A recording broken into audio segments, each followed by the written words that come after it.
Anda masih bersama kami di Sapa Manado, Saudara. Hari pertama bulan Ramadan, harga minyak goreng minyak kita dijual hingga Rp18.000 per liternya.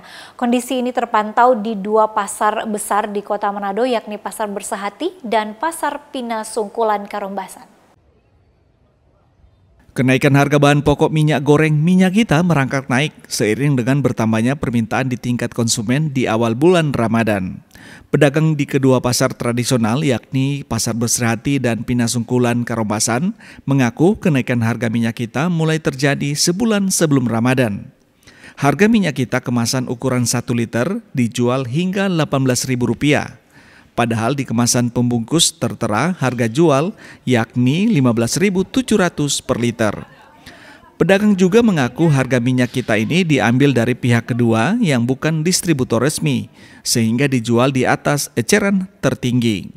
Sementara itu, konsumen yang diwawancari Kompas TV berharap pemerintah bisa melakukan intervensi dalam upaya menjaga harga minyak goreng terjangkau, mengingat minyak goreng merupakan kebutuhan pokok sehari-hari. Khusus dalam kemasan itu sekarang harga jualnya berapa, Kak? 17 sampai 18. Tergantung pemasukan yang masuk. Oh, kalau dibandingkan dengan pekan yang lalu harga minyak kita itu berapa? Ada kenaikan atau masih normal? Kenaikan sih. Berapa? Biasanya dia 16 sampai 15-16 itu. Tapi kalau untuk pasokan dari agen atau dari apa masih aman atau Masih ada mungkin tidak juga sih, orang kan langsung ambil dari luar. Jadi ada yang mungkin ada orang kasih naik harga. beli dan harga dasarnya dibeli berapa kalau di biasa Yang minyak kita?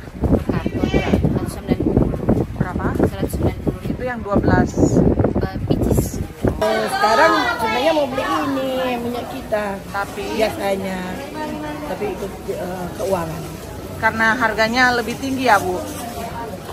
Ibu harapannya sebagai masyarakat atau sebagai ibu-ibu yang biasa memasak di dapur, dengan adanya kenaikan harga minyak goreng ini seperti apa Ibu harapannya? Harapan untuk harapan minyak goreng ya dilihat dari apa juga, bahan-bahan kan pada naik,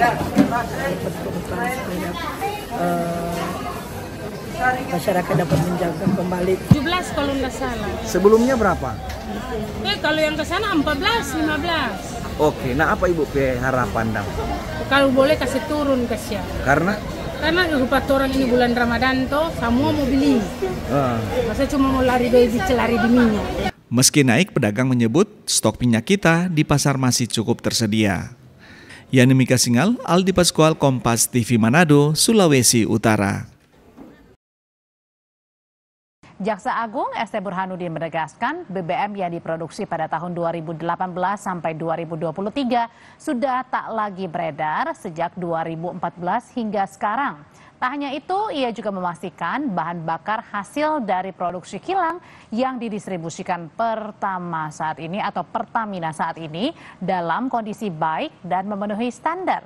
Jaksa Agung meminta masyarakat tidak mudah terprovokasi dengan pemberitaan yang tersebar di media sosial. Bahan bakar minyak sebagai produk kilang yang didistribusi atau dipasarkan oleh PT Pertamina saat ini adalah baik, ya, dalam kondisi yang baik dan sudah sesuai dengan spesifikasi, tetap tidak terkait dengan peristiwa hukum yang sedang disidik ke masyarakat untuk jangan ragu, ya, melakukan atau menggunakan bahan bakar yang dibuat oleh Pertamina, dan itu pasti jaminan mutu, bukan iklan. Direktur Utama Pertamina Persero, Simon Aloysius Mantiri meyakinkan masyarakat tak perlu khawatir akan kualitas BBM yang ada di seluruh SPBU. Balai Besar Pengujian Minyak dan Gas atau LEMIGAS Kementerian ESDM rutin melakukan pengecekan kualitas BBM dan dinyatakan memenuhi standar. Simon mengatakan Pertamina telah melakukan uji sampel bersama LEMIGAS di 75 tempat termasuk 33 SPBU di Jakarta, Depok, Bogor, dan Tangerang Selatan. Pertamina menggandeng surveyor independen yakni Surveyor Indonesia dan TUV Rheinland untuk menguji sampel kualitas BBM milik Pertamina. Beberapa kesempatan lalu juga kami sudah melakukan uji sampel bersama Lemigas di 75 tempat, termasuk di Terminal Pertamina Pelumpang, begitu juga di 33 SPBU yang tersebar antara lain di Jakarta, Depok, Bogor, dan Tangerang Selatan. Dan hasil dari pengujian itu menunjukkan adalah kualitas produk BBM Pertamina sudah sesuai standar spesifikasi teknis yang dipersyaratkan oleh Ditjen Migas Kementerian SDM. Saat ini kita sudah bersama jurnalis Kompas TV Abel Insani dan juru kamera Hanil Rivelino yang akan melaporkan langsung dari Kejaksaan Agung mengenai kelanjutan kasus korupsi kilang minyak Pertamina. Abel, kalau tadi Jaksa Agung dan juga Dirut Pertamina ini melakukan konferensi pers, poin-poin penting apa saja yang disampaikan? Ya, Audrey dan juga saudara, pada saat sebelum konferensi pers tadi memang ada pertemuan secara tertutup antara PT Pertamina dan juga dari Kejaksaan Agung. Pada saat konferensi pers tadi juga dijelaskan bahwa masyarakat untuk tidak ragu untuk menggunakan produk Pertamina kembali. Karena kalau kita melihat kekecewaan dari masyarakat luas, Audrey dan juga saudara, ini memang banyak yang mengganti produk mereka ke produk lain, artinya sudah tidak menggunakan produk dari Pertamina lagi. Tetapi dengan adanya kasus ini, Pertamina tadi sempat menyebutkan bahwa sudah melakukan introspeksi dan ingin melakukan pembenahan, di mana ini Pertamina ingin bahwa kepercayaan publik terhadap Pertamina ini kembali lagi. Nah, bagaimana caranya Pertamina mengembalikan kepercayaan publik terkait dengan produk Pertamina? Tadi Pertamina sudah menyebutkan bahwa nantinya akan ada tes kualitas secara rutin yang dilakukan di SPBU milik Pertamina di seluruh Indonesia, dari Sabang sampai Merauke. Nah, tadi juga disebutkan bahwa masyarakat sangat boleh untuk ikut mengawasi apa yang terjadi di setiap SPBU di Pertamina. Nah, nanti kita akan melihat bagaimana proses dari pembenahan tersebut dan bagaimana proses dari rutin uji kualitas yang dilakukan oleh Pertamina untuk bisa mengembalikan kepercayaan masyarakat Indonesia. Tetapi meskipun seperti itu, Audrey dan juga saudara, untuk kasus hukum ini juga masih terus berlanjut ya. Artinya untuk saat ini proses atau pengusutan dari kasus korupsi tata niaga yang dilakukan oleh PT Pertamina dan menyebabkan kerugian negara sebesar 193,7 triliun rupiah yang tentu saja merugikan juga berimbas ke masyarakat, ini masih terus diusut. Saat ini juga Kejaksaan Agung sudah menyatakan bahwa ada 9 tersangka begitu ya. Dari 9 tersangka ini 6 diantaranya merupakan dari Pertamina sendiri dan 3 lainnya ini merupakan dari pihak swasta. Nah, yang menarik adalah dari 3 pihak swasta ini merupakan broker dan tiga-tiganya ini memiliki kantor yang sama atau memiliki markas. Nah, markas ini merupakan properti yang berkantor di kantor yang propertinya ini adalah merupakan milik dari Riza Khalid. Nah, kalau bisa ditarik sedikit, Riza Khalid ini merupakan pebisnis minyak begitu, Audrey dan juga saudara, yang memang beberapa kali namanya sempat tercuat dalam skandal kasus yang cukup besar di Indonesia. Nah, Riza Khalid ini ternyata juga dari 3 tersangka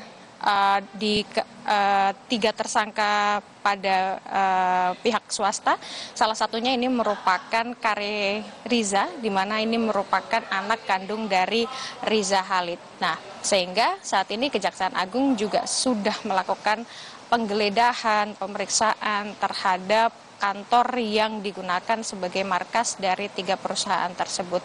Nah, dari pemeriksaan ataupun penggeledahan yang dilakukan oleh penyidik, ini juga sebenarnya tidak hanya di kantor atau yang digunakan sebagai markas saja, tetapi properti lainnya milik Riza Khalid ini juga dilakukan penggeledahan. Dari hasilnya, penyidik ini sudah menemukan ada beberapa barang bukti. Saat ini yang disita antara lain adalah berangkas dengan isi uang sebesar 850 juta rupiah dan juga ada mata uang asing.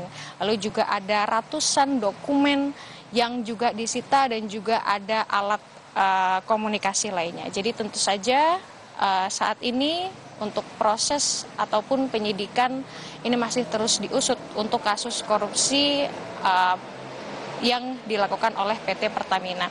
Tapi untuk status dari Riza Khalid sendiri, Audrey dan juga saudara, saat ini juga kita masih belum tahu apa sebenarnya statusnya Riza Khalid dalam kasus korupsi yang dilakukan oleh PT Pertamina yang merugikan negara sebesar 193,7 triliun ini. Jadi nanti kita akan nantikan, Audrey dan juga saudara, meskipun sudah berbenah, tapi kasus atau hukum masih akan terus berlanjut. Kembali ke Anda, Audrey. Ya, itu poin pentingnya, meskipun tadi sudah dinyatakan bahwa BBM Pertamina saat ini aman sesuai dengan standar, tapi yang tidak perlu atau jangan dilupakan adalah mengenai masalah kasus hukumnya. Terima kasih laporannya dari Kejaksaan Agung, jurnalis Kompas TV Abel Insani. Anda kembali di Kompas Siang bersama saya Jihan Novita. Saudara, Presiden Prabowo Subianto menerima 8 konglomerat di Istana Kepresidenan Jakarta pada Kamis sore. Bersama 8 pengusaha besar ini, Prabowo membahas pelaksanaan makan bergizi gratis hingga BPI Danantara. 8 konglomerat yang diterima Prabowo yakni Antoni Salim dari Salim Group, Sugianto Kusuma alias Aguan dari Agung Sedayu Group, Prayogo Pangestu dari PT Barito Pasifik Tbk, Garibaldi Thohir alias Boy Thohir dari Adaro, Franky Wijaya dari Sinarmas Group, Dato Sri Tahir dari Maya Pada Group, James Riyadi dari Lipo Group, serta Tommy Winata dari Arta Graha Group. Dalam pertemuan itu, Prabowo menyinggung situasi global dan tanah air, serta program prioritas pemerintah seperti makan bergizi gratis, infrastruktur, industri tekstil, swasembada pangan, dan energi, industrialisasi hingga BPI Danantara. Menurut Sekretaris Kabinet Teddy Indrawijaya, Prabowo mengapresiasi dukungan para pengusaha ini terhadap berbagai kebijakan pemerintah.